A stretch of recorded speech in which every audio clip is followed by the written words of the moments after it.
What's going on, everyone, and welcome back to another episode of the NLL Flash. My name is Tino Fera, and we're going to hop right into it here in just a moment. I do need to quickly apologize for the absence of an episode last week. It's incredibly ironic and a little bit frustrating that the prior week made this whole big stink. We're back. You couldn't get rid of us. We're so back, baby.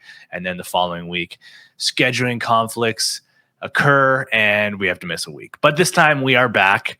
So I will reiterate, you can't get rid of us. We're so back, yada, yada, yada. Everything that I said before. Now it goes into effect. We will be talking to Teddy Jenner momentarily to help us preview Game 3. Teddy Jenner, of course, of TSN and Lacrosse Flash. We will also be recapping last weekend's action, which, of course, got us to this deciding Game 3, win for each team on both Saturday and Monday in Games 1 and 2. But before we get to that, we need to tease a special episode of the NLL Flash, a special award episode of the NLL Flash, because we wanted to do something a little bit different than how the NLL handles their awards. I'm not going to divulge too much into what we were doing, but we just had a little bit of a different opinion, we'll say. So we reached out. We got all of our analysts to submit some votes, and we ultimately came up with our own NLL Flash end-of-season award show. So that's going to be coming out on June the 7th, so keep your eyes peeled for that, a special award show edition of the NLL Flash. And, keep your eyes peeled to all the social medias because it's going to be a fun one. I guess let's start into the recaps from last weekend here, shall we? Game 1 occurred on Saturday night. That one was in Buffalo. It was as good of a game. I mean, both games have been as good of games as anybody could have imagined. Game 1 saw Buffalo come out on top in Buffalo. That was a 13-12 final. Just a few nights later, Game 2 happened on the following Monday night. That one was in Colorado, and shocker, the Mammoth won that one. It's so far following the exact same script as it did last season, but man, both these teams at home, in front of their fan bases, the Loud House, not to mention the KeyBank Center. Oh, just unbelievable environments. We'll talk to Teddy a little bit about what the environment was like in Colorado, but yeah, Colorado, of course, took Game 2 by a final score of 16-10 in a game that just saw the Bandits come unglued at points and kind of became their own worst enemy at other points. So Game 3 will be back in Buffalo at the KeyBank Center. That's going to be Saturday, June 3rd, 7:30 Eastern, 4:30 Pacific, as I mentioned, at the KeyBank Center. And buckle up, ladies and gentlemen, because this one is going to be a doozy, a bloodbath, whatever adjective you want to put on it, it will be that. And if these first two games have any sort of insight, it's going to be an incredible Game 3. Time now to welcome in another one of our featured guests, another one of our special analysts to help us preview this Game 3 of the NLL Finals. Friend of the show, member of the TSN broadcast crew, and of course of us here at Lacrosse Flash, Mr. Teddy Jenner. Teddy, you are fresh off of calling Game 2 over there in Colorado. We all know from the background what it's like in the Loud House there in Ball Arena, but tell us, what was the environment like to be there in person? Man, it was bumping, buzzing, hopping, jumping, all of the above. There were fans getting into the rink. So it was a 2:00 local time start down there in Denver on Holiday Monday. And there were people 2 hours before the game started were already starting to filter in. And you knew it was going to be a big crowd. And as we got closer and closer to game time, I was like, is it going to fill out? Like, I was a little worried. And then once they started doing the anthems and everybody was standing up and you could just feel the electricity in the Loud House, it was unbelievable. And there was one moment where I think it was Zed Williams took a late shot and Matt Vince made the save between the legs, but the butt end of his stick actually hit the netting. And like everybody stood up because they all thought it went in. And it was like this slow motion wave as I looked down upon the crowd. It was one of the coolest things I've seen. But man, that place and Bandit Land and places like Calgary and Halifax and Toronto, these places that jam-pack fans in. And when you get an exciting game like that and the home team's firing on all cylinders and everything is going their way, everybody's having a good time, fans are getting into it, like the kid behind the bench or the penalty box giving the L's, like that kid is a meme waiting to happen. Like it was just an incredible, incredible atmosphere all game long. And I was just so thrilled to call it for TSN and ESPN. And man, deja vu, here we go again, eh? That is the perfect transition into my next question, because I want to ask you about, this sort of mental pretzel that it appears like Colorado has over Buffalo, much like you seem to have over me. Confirm or deny, does Colorado have a mental edge over Buffalo? I would say yes, but no. You can go back and look at the domination that Calgary had over Colorado for so many years in the playoffs, and you just knew that even if it was a best of 3 or a 1-game playoff, somehow Calgary was going to find a way to pull it out. And that's kind of the way it seems in this series, especially kind of their past history and how it's gone. I just think that in game 2, Pat Coyle made some much needed adjustments.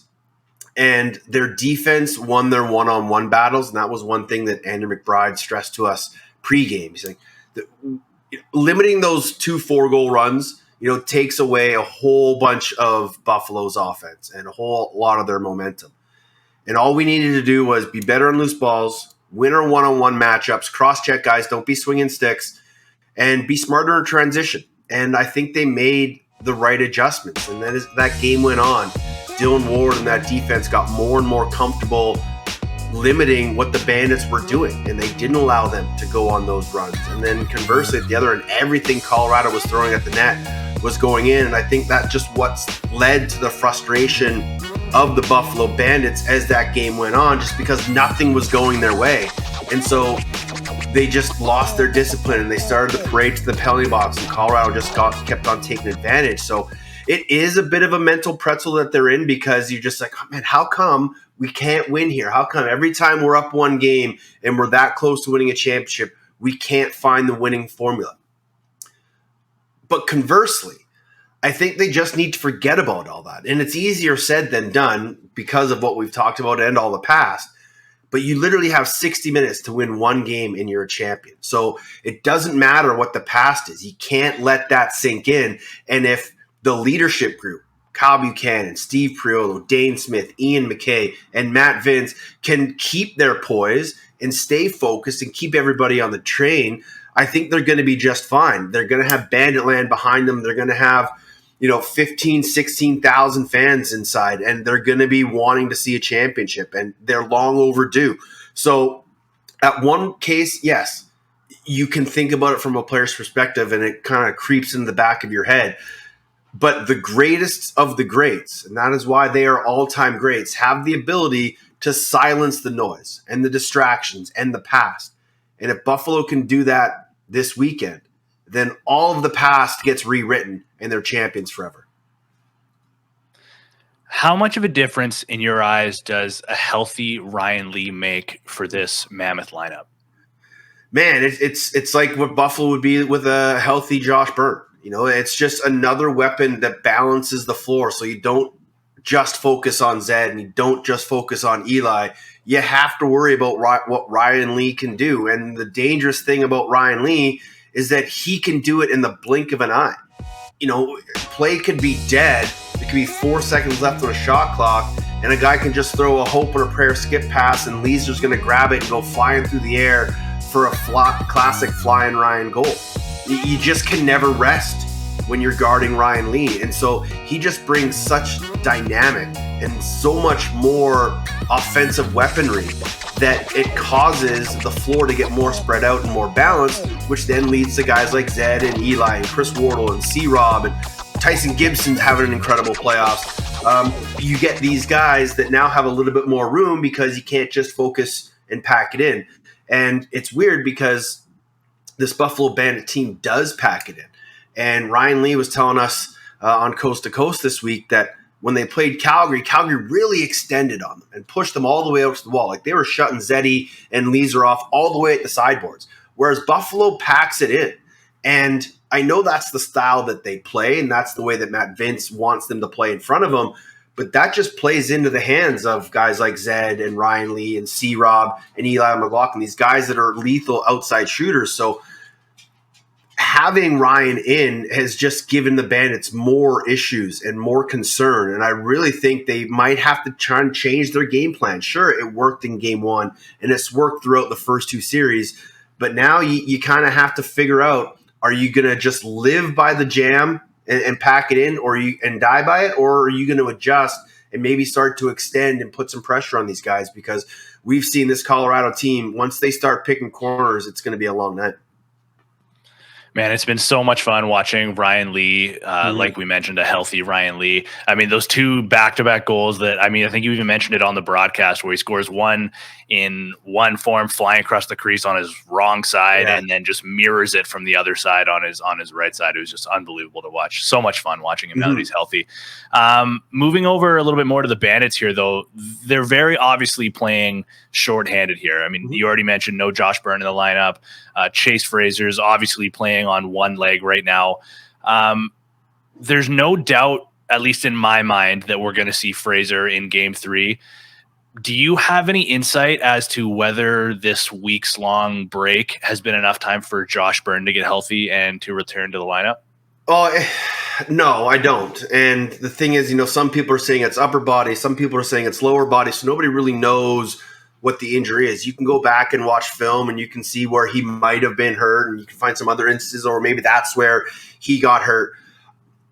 I know this. If there is any way that Josh Byrne can play this weekend, he will go out in a bubble-wrapped helmet if they let him.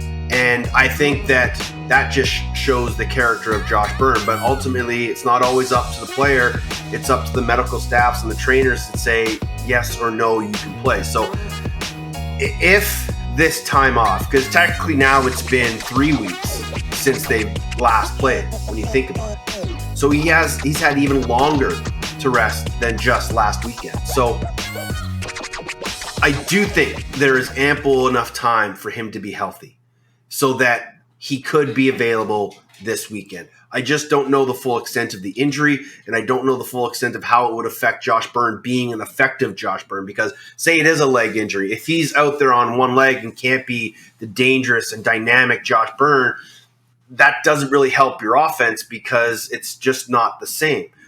If it's an upper body injury and he can still do 90% of the things with his feet and get around guys and find space, that might be a little more manageable. So it's going to be a wait and see kind of thing for everybody, whether you're a Bandit fan or a Mammoth fan, whether he's in and out. And I know a lot of people are going to be highly anticipating that injury report coming out in the next few hours. All right, during game 2, I mean, you already mentioned it. We saw the Bandits very obviously lose their cool. They took a ton of, just frankly, stupid penalties, undisciplined penalties, however you want to characterize it.